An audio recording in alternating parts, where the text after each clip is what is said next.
হতাশ, যাদের জীবন ভাল লাগে না, মরে যেতে মনে চায়, এখানে আশার বাণী আছে। আজকে আমি জানি কথা শোনাবো আপনাদেরকে, শুরুতে আগে সংক্ষেপে বলে দিই। এই সূরার মূল কথা হচ্ছে, মানে সেন্ট্রাল থিম বা সাবজেক্ট ম্যাটার, সূরাতুদ দুহার কেন্দ্রীয় আলোচ্য বিষয় হচ্ছে নিরাশ হবেন না, হতাশ হবেন না, হাল ছাড়বেন না, ভরসা রাখবেন কার উপর? মুমিনরা নিরাশ হয়, হতাশ হয়, হাল ছাড়ে নাকি ভরসা রাখে? কার উপর ভরসা? কার উপর? না নৌকার উপর? ধানের শেষ, নাঙ্গল, হাত পাকা, দাড়িপাল্লা, ভরসা থাকবে একজনের উপর। চিল্লায় বলেন, তিনি কে? Never be sad, never lose hope. Every time you feel like you cannot go on, you feel so lost that you are so alone. Don't despair and never lose hope, 'cause Allah is always by your side. Inshallah, Inshallah, you'll find a way.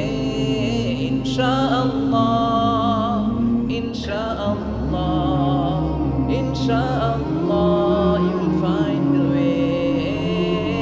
ঠিক কি না? কি সুন্দর হাসি। Never lose hope, you'll find your way. তুমি তোমার পথ খুঁজে পাবে। আমাদেরকে পথ দেখায় কে? এজন্য সূরাতুদ দুহার কেন্দ্রীয় আলোচ্য বিষয় হচ্ছে হতাশ হওয়া যাবে না, নিরাশ হওয়া যাবে না, হাল ছাড়া যাবে না, ভরসা রাখতে হবে একজনের উপর। চিৎকার করে বলেন, তিনি কে? হতাশ যারা, ফ্রাস্ট্রেটেড, আপসেট পিপল, তাদের জন্য, হতাশ ব্যক্তিদের জন্য এই সূরাটা একটা আলোক বর্তিকা, একটা আলোর মশাল। এই সূরাটা পড়লেই হতাশ ব্যক্তিরা মনে শান্তি পায়, আশা ফিরে পায়, দিক ফিরে পায়। ঠিক কিনা? এই সূরাটা নাজিল হওয়ার একটা ব্যাকগ্রাউন্ড আছে, শুনবেন। বিষ্ণু ঈসা ইসলামের কাছে যখন ওহী নাজিল হতে শুরু করলো, বিষ্ণু ঈসা ইসলাম ওহীর কথাগুলো পৌঁছে দিতে লাগলেন। যাই নাজিল হতো বিষ্ণুনবী পৌঁছে দিতেন। বিষ্ণুনবী সাহাবাদের কাছে শেয়ার করে দিতেন, যেটাই নাজিল হতো তিনি পৌঁছে দিতেন, যেটাই, কারণ আল্লাহর আদেশ।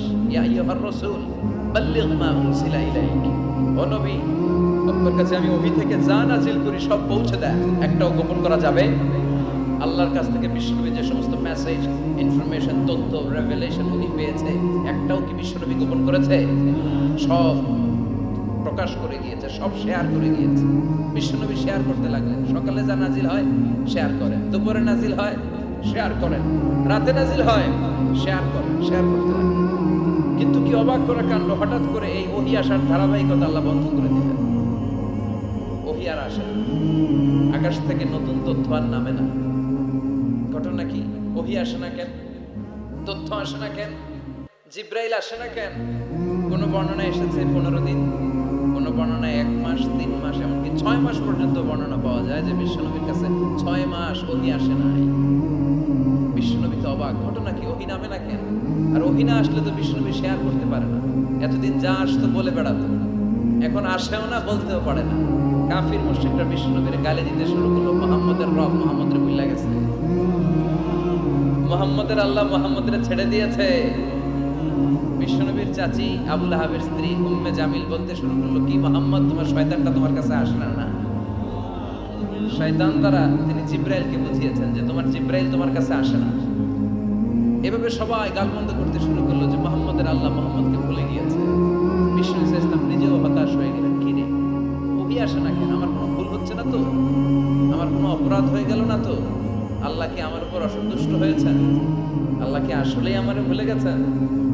আল্লাহ কি আমাকে ত্যাগ করেছেন? তিনি কি আমার উপর রেগে আছেন? আমরাও মাঝে মাঝে এরকম হতাশ হয়ে পড়ি। এরকম হতাশ লোক আছে না নাই? কিরে আমার দোয়া কবুল হয় না কেন? আল্লাহ আমার ডাকে সাড়া দেয় না কেন? আমার জীবনে এত দুঃখ কেন? আমার জীবনে তো ভালো কিছু হয় না, খালি সব কষ্ট আমার কেন? এরকম আছে না নাই? এরকম হতাশদের জন্য এই সূরাটা একটা আলোক বর্তিকা, মোটিভেশনাল সূরা। আলহামদুলিল্লাহ পড়েন। বিশ্বনবীকে আল্লাহ আশ্বস্ত করলেন, আর এই সূরাটা নাজিল করলেন, আর বললেন ওয়াদ-দুহা। ওয়াদ-দুহা, দুহা মানে আলো, দুহা মানে আলো, প্রভাতের সূর্য কিরণের শপথ। Look up, the sunlight It's a very beautiful day out there. নবী হতাশ হবেন না, বেরোন, সকালের সূর্যটা কত সুন্দর, কি ঝলঝলে পৃথিবী, ফকফকে আর তকতকে, দেখলেই মনটা ভরে যায়, ঠিক কি না? দোহা, দোহা মানে আলো, আশার আলো, সম্ভাবনার আলো। আমাদের জীবনে আলোর দরকার আছে না নাই? আলো না থাকলে আমরা বাঁচতে পারবো? আলো লাগে বড় ভালো। এই আজকে আলো না থাকলে আমার দেখা যেত। এজন্য কোরআনকে আল্লাহ আলো বলেছেন। কোরআনকে কি বলেছে?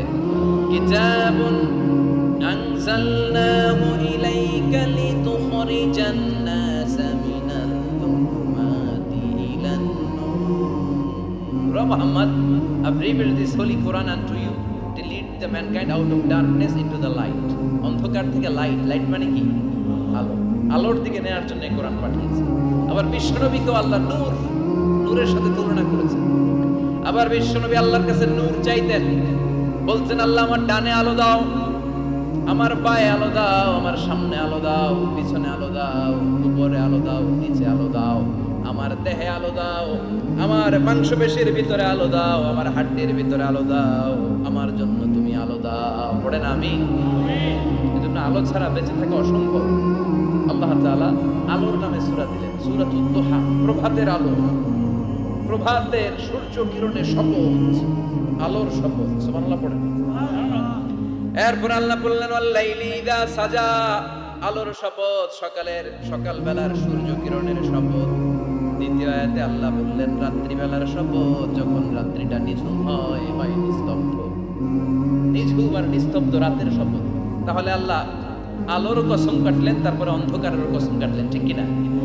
আলো দ্বারা মূলত আল্লাহ তাআলা ওহীর আগমনকে বুঝিয়েছে, আর অন্ধকার দ্বারা আল্লাহ তাআলা ওহীর অনুপস্থিতি বুঝিয়েছে। এটা দিয়ে আল্লাহ বুঝাতে চাইলেন, ও নবী, কাফির মুশরিকরা আপনারা গালি দেয়, ওরা বলে যে আমি আপনার ভুলে গেছি, আমি আপনারে ত্যাগ করেছি, আমি আপনার প্রতি অসন্তুষ্ট। না না, আমি ইচ্ছা করে ওহী পাঠাই না, কারণ সব সময় আলো থাকলে ভালো লাগে না, কিছু সময় অন্ধকারের দরকার আছে না নাই? বুঝে শুনে উত্তর দিয়ে। 24 ঘন্টা আলো, 365 দিন খালি আলো আলো আরো আলো। যদি সূর্যের আলো সব সময় থাকে 365 দিন, ভালো লাগবে? রাতে ঘুমাবেন কি? আবার সব সময় ঘুটঘুটে অন্ধকার, আলো নাই, ভালো লাগে? ক্ষেত খামারে চাষ করা লাগবে না, বাজারে যাওয়া লাগবে না। তার মানে আলোরও দরকার আছে, অন্ধকারেরও দরকার আছে। এটা দিয়ে আল্লাহ বুঝাতে চাইলেন, নবী, ওহী নাজিল করার জন্য দরকার আছে, মাঝে মাঝে ওহী বন্ধ রাখা আপনার বিশ্রাম দেওয়ারও দরকার আছে। চিৎকার করে বলেন আল্লাহু আকবার। এজন্য আল্লাহ বললেন ওয়াদ-দুহা ওয়াল লাইলি ইযা সাজা মা ওয়াদ্দা'আকা রাব্বুকা ওয়া মা ক্বালা ওয়ালাল আখিরাতু খায়রুন লাকা মিনাল উলা। সুবহানাল্লাহ পড়েন। ও নবী, প্রভাতের সূর্য কিরণের শপথ, নিঝুম নিস্তব্ধ রাত্রিবেলার শপথ, আলো আর অন্ধকারের শপথ করে আমি বললাম, আপনার প্রভু আপনারে ভুলে যায় নাই, আপনার উপর সন্তুষ্ট হয় নাই। আমি আল্লাহ ইচ্ছা করে ওহী বন্ধ রেখেছি, কারণ ওহীর একটা পাওয়ার আছে। বারবার ওহী রিসিভ করলে আপনার স্নায়ু এটা সহ্য করতে পারবে না, আপনার দেহ এটারে বরদাস্ত করতে পারবে না। নবী, আমি আপনার প্রতি এত রহম দিল, এত ভালোবাসি, বারবার ওহী নিতে নিতে আপনার যে কষ্ট হয়, এই কষ্টটা আমার আল্লাহর সহ্য হয় না। এজন্য আমি আল্লাহ ইচ্ছা করে কিছুদিন ওহী বন্ধ রাখছি। সুবহানাল্লাহ পড়েন। তার মানে এই নয় যে আমি আপনারে ভুলে গিয়েছি, আমি আপনারে ছেড়ে দিয়েছি। আরে নবী, আমি তো আমার নামের সাথে আপনার নামকে জুড়ে দিয়েছি। লা ইলাহা ইল্লাল্লাহ মুহাম্মাদুর, যেখানে আমার আল্লাহর নাম সেখানেই বিশ্ব নবীর নাম আছে না নাই? আযান যখন দেই আল্লাহু আকবারের পরে বিশ্ব নবীর নাম আছে না নাই? একামতে আছে না নাই? আবার আল্লাহর জন্য যখন সালাত আদায় করি, শেষ বৈঠকে বিশ্ব নবীর উপর দুরূদ আছে না নাই? রাফা'না লাকা যিকরাক, ও নবী, আপনার নামকে আমি অনেক উপরে তুলে ধরেছি। আমার নাম যেখানে, আপনার নাম ওইখানে। গোটা বিশ্বব্যাপী আপনার নাম ছড়ায় যাবে। ওরা আপনারে গালি দেয় কবি বলে, ওরা গালি দেয় গণক বলে, ওরা বলে আপনি আফতার, লেস কাটা। আসলে যারা আপনারে গালি দেয় ওরাই লেস কাটা। ওরা আপনারে বলে আপনি নির্বংশ, আপনার ছেলেগুলো বেঁচে নাই, মেয়ে বেঁচে আছে, আপনার নাম নেয়ার কেউ থাকবে না। ওই আবু জাহেল, উতবা, সাইবা, ওদের নাম নেয়ার কেউ থাকবে না। আপনি লেসকাটা নন, আপনি নির্বংশ নন। ইন্না শানিয়াকা, চিল্লায় বলেন ইন্না শানিয়াকা। যারা আপনারা গালি দেয়, যারা আপনারা নিয়ে কটু কথা বলে ওরাই লেস কাটা, ওরাই নির্বংশ, ওদের বংশকে আমি আল্লাহই নির্বংশ করে ছাড়ি। চিল্লায় বলেন ঠিক কিনা? ও নবী, মা ওয়াদ্দাআকা রাব্বুকা ওয়া মা ক্বালা, আপনার রব আপনারে পরিত্যাগ করে নাই, আপনারে ভুলে যায় নাই, আপনারে ছেড়ে দেয় নাই। আপনার রব ইচ্ছা করেই ওহী নাযিল বন্ধ করে রেখেছে। আমি ইচ্ছা করেই আপনারে প্রেসার দিতে চাই নাই গো নবী, কারণ ওহী রিসিভ করা অনেক কঠিন। এটা আস্তে আস্তে আপনি অভ্যস্ত হবেন। সুবহানাল্লাহ পড়ুন। ওহীর একটা পাওয়ার আছে না নাই? আমরা তো কি মজায় মজায় কোরআন পাইছি। এই যে কি সুন্দর কোরআন নিয়ে বসে পড়ি, তাফসীর করি, কি মজার কোরআন। এই কোরআনটা রিসিভ করতে যে বিশ্বনবীর কত কষ্ট হয়েছে। এই কোরআনকে আল্লাহ বলেছেন এটা কাউলান সাকিলা, very heavy and weighty word. এটা অনেক ওজনওয়ালা কথা। ইন্না সানুলকি আলাইকা কাউলান, এটার অনেক ওজন। এই কোরআনটা যদি পাহাড়ের উপরে নাজিল করা হতো, পাহাড়গুলো দুমড়ে মুচড়ে ভেঙে টুকরো টুকরো হয়ে খান খান হয়ে যেত। ঠিক কি না?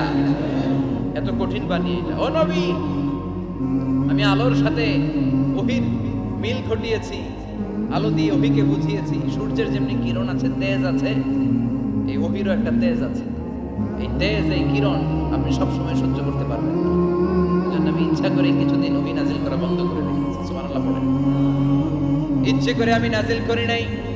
সব সময় নাজিল হলে আপনার ভালো লাগতো না। বুখারীর বর্ণনা, মা আয়েশা বলতেন শীতের রাতে, কনকনে মাঘ মাসের শীতের রাতে যখন বিশ্বনবীর উপর কোরআনের আয়াত নাজিল হতো, বিশ্বনবী ঘেমে ঘেমে একাকার হয়ে যেতে। হাত্তা লা ইয়াতাফাসসাদু জাবিনুহু আরাফান, বিশ্বনবীর দাড়ি আর থুতনি বেয়ে ঝরঝর করে পানি পড়তো। আমরা কম্বল গায়ে দিয়ে থাকি আর বিশ্বনবী ঘামে। সুবহানাল্লাহ কইবেন না? এটা কওলান সাকিলা, অনেক ওজনওয়ালা কথা। আবার বিশ্বনবী যখন ওটের উপরে বসে থাকা অবস্থায় কোরআনের আয়াত নাজিল হতো, ওটের বুকটা মুহূর্তের মধ্যে বালুর মধ্যে, জমিনের মধ্যে লেগে যেত।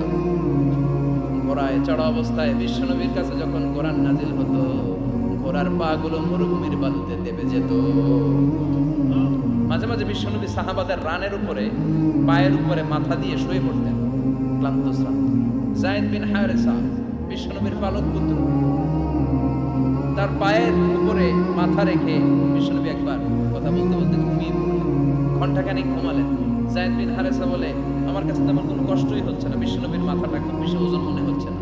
ঘন্টাখানিক পর বিশ্বনবী চোখ খুললেন, আর খোলা মাত্রই ওনার উপর ওহী কোরআনের আয়াত নাজিল করতে শুরু করলো। কে? যায়েদ বিন হারেসা বলে, যখনই কোরআনের আয়াত নাজিল হতে শুরু করলো, আমার মনে হচ্ছে বিশ্বনবীর মাথাটা 50-60 কেজি ওজন বেড়ে গিয়েছে। বিশ্বনবীর মাথার ওজনে আমার পায়ের রান ফেটে যাবে, আমার পায়ের হাড্ডি ফেটে যাবে, আমার পাটা ভেঙে খান খান হয়ে যাবে মনে হচ্ছিল। তার মানে কোরআনের আয়াত যখন নাজিল হয়, বিশ্বনবীর উপর একটা প্রেসার আছে না নাই? এই জন্য আল্লাহ বললেন, নবী আমি আপনার ভুলে যাই নাই।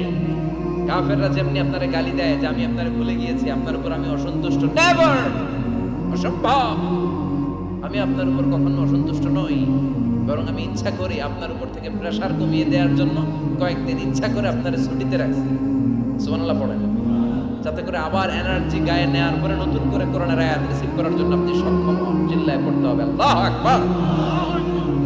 এজন্য আল্লাহ বললেন, ওয়াদ-দুহা ওয়াল-লাইলি ইযা সাজা মা ওয়াদ্দা'আকা রাব্বুকা ওয়া মা ক্বালা ওয়ালাল আখিরাতু খায়রুল লাকা মিনাল উলা। এরপর আল্লাহ বললেন, নবী ওয়ালাল আখিরাতু খায়রুল লাকা মিনাল উলা, and verily indeed the hereafter is far better for you than this dunya. এই দুনিয়ার চেয়ে আপনার জন্য আখিরাতটা অনেক দামি। খায়রুল লাকা মিনাল উলা, এই দুনিয়ার চেয়ে আখিরাতটা অনেক শ্রেষ্ঠ। এতে আল্লাহ বললেন দুনিয়ার চেয়ে আখিরাত শ্রেষ্ঠ, আর এক আয়াতে আল্লাহ বললেন দুনিয়ার চেয়ে আখিরাত হলো স্থায়ী। ঠিক কি না? বাল তুমসিরুনাল হায়াতাদ দুনিয়া ওয়াল আখিরাতু খায়রুন ওয়া আবকা। তোমরা দুনিয়ার জীবন নিয়ে পাগল করা হয়ে থাকো। আল্লাহ বললেন দুনিয়ার জীবনের চাইতে আখিরাতের জীবন শ্রেষ্ঠ এবং স্থায়ী। ঠিক কি না? কার কথা? দুনিয়া স্থায়ী না আখিরাত স্থায়ী? দুনিয়া শ্রেষ্ঠ না আখিরাত শ্রেষ্ঠ? কিন্তু আমরা কোনটার পিছনে দৌড়াই? খালি দুনিয়া দুনিয়া। दुनिया के मजा ले लो, दुनिया तुम्हारी है, तो जन्नत के मजा ले लो, जन्नत तुम्हारी है। ওইটা কয় না? আছে না নাই? দুনিয়ার পেছনে পাগল হয়ে আমরা পড়ে থাকি। এই দুনিয়ার জীবনটা একটা মায়াজাল, এটা একটা মরিচিকা। মরিচিকা, এই ধোঁকা, এই লালসা আর এই মায়াজালের পেছনে আমরা ছুটছি। ছুটতে ছুটতে হুট করে একবার কবরের ভিতরে ঢুকতে হবে। কথা বলেন, তখন আমাদের টনক নড়বে। এজন্য দুনিয়া মুমিনদের জন্য শ্রেষ্ঠ আর স্থায়ী জায়গা নয়। মুমিনের আসল জায়গা হচ্ছে আখিরাত। মুমিনের শান্তি আর কল্যাণের জায়গা হচ্ছে আখিরাত। জান্নাত হচ্ছে মুমিনের শেষ ঠিকানা। চিৎকার করে বলেন ঠিক কি না? সেটাই বিশ্বনবীরে বললেন, নবী কাফির মুশরিকদের কথা আপনি কান দিবেন না, ওদের কথায় হতাশ হবেন না, নিরাশ হবেন না, হাল ছাড়বেন না, ভরসা রাখবেন কার উপর? কারণ ওয়ালাল আখিরাতু খায়রুল লাকা মিনাল উলা, এই দুনিয়ার জীবন ক্ষণস্থায়ী জীবন, চিরকালীন জীবন হলো আখিরাত। নবীরে কিভাবে আশ্বাস দিতেছেন দেখছেন? অ্যাসিউরেন্স করতেছে, কনফার্মেশন। এই সূরাটা যে শান্তির সূরা, মোটিভেশনের সূরা, অনুপ্রেরণার সূরা, ইন্সপাইরেশন যে জায়গায়, প্রতিটা আয়াতে আপনি ইন্সপাইরেশন পাবেন। তো প্রতিটা আয়াতে আপনি উজ্জীবিত হবেন, সজীব হবেন,